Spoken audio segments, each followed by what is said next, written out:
మళ్ళీ పాపనేనా? చీచి మళ్ళీ పాపనే పుట్టిందా? ముందు పాపనే ఇప్పుడు పాపనే. అవునమ్మా. చీచి నా ఇంటి వారసుడు పుడితే వారసత్వం నిలబెడతాడంటే మళ్ళీ ఆడపిల్లనే పుట్టిందా? చీచి ఆడపిల్ల పుడితే పెళ్లి చేయాలి, పెంచి పెళ్లి చేయాలి. వద్దు మనకి ఆడపిల్ల, మనకు భరోసా. వద్దండి, వద్దు, అలా చేయకండి. నీ చెప్పింది చేసావా లేదా? లేదంటే మీ పుట్టింటికి వెళ్ళిపో. మీరు చెప్పింది చేశానండి. వెళ్ళు.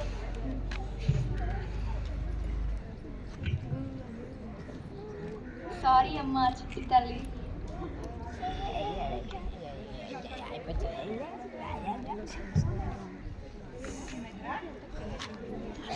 అప్పుడే ఆ దారి పొంట వెళ్తున్న రాజేష్ కమలకు ఆ చిన్నారి ఏడుపు శబ్దం వినపడింది.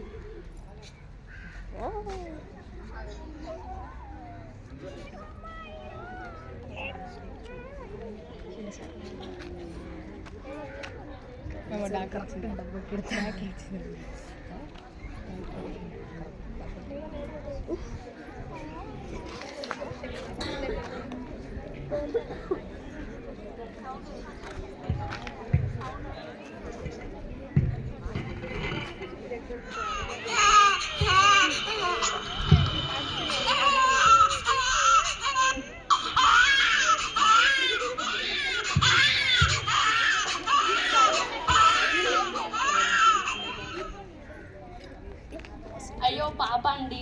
అవునే పాప. ఏ కన్నా తల్లి బిడ్డో అచ్చ మహాలక్ష్మిలానే ఉంది కదా అండి. అవునే, మనకు పిల్లలు లేరు కదండి, పాపను పెంచుకుందామా? పెంచుకుందాం పద. ఆ పాపను పెంచి పెద్ద చేసి చదివించి డాక్టర్ని చేశారు.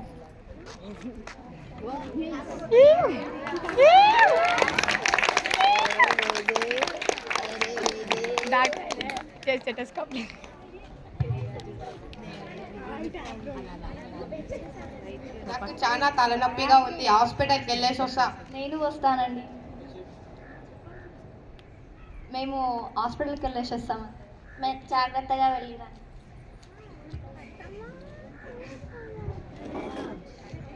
మీ పేరేంటి? డాక్టర్ గారు, నా పేరు గోపాల్. ఏమైంది?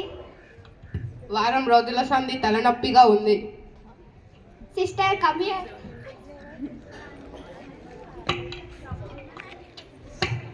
ఇవి తీసుకెళ్ళి ఎక్స్ట్రా తీయించు.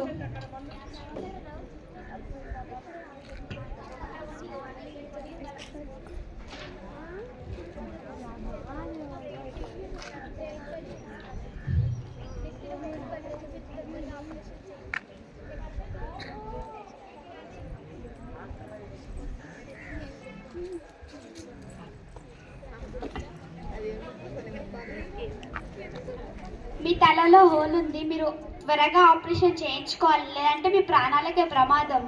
అయ్యో డాక్టర్ గారు, అవునా? ఎంత ఖర్చు అవుతుంది? 2 లక్షల పైగానే అవుతుంది. తాను అంత డబ్బు లేదు డాక్టర్ గారు.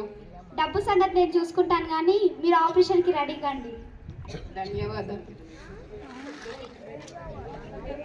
డాక్టర్ గారు గోపాల్కి ఉచితంగా వైద్యం చేశారు. గోపాల్ నయమయ్యారు. మనం ఎంత పెద్ద తప్పు చేశామండి. మన పాపను తీసుకువెళ్ళి చెత్త కుండీలో వేశాం. అవునే, మనం చాలా పెద్ద తప్పు చేశాం. అవును, అదే ఆడపిల్ల వచ్చి మనల్ని కాపాడింది. అవునే. అప్పుడే రాజేష్ గోపాల్ వాళ్ళిద్దరిని గమనించి వాళ్ళ దగ్గరికి వచ్చారు.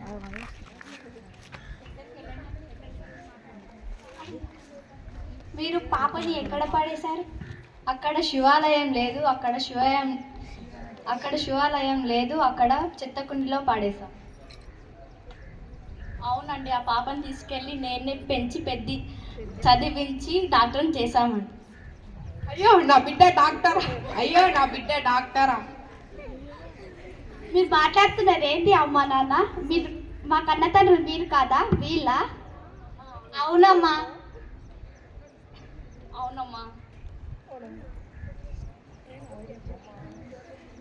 నేనేం పెద్ద తప్పు చేశాను నాన్న? నాకు చెత్త కుండీలో పడేశావు.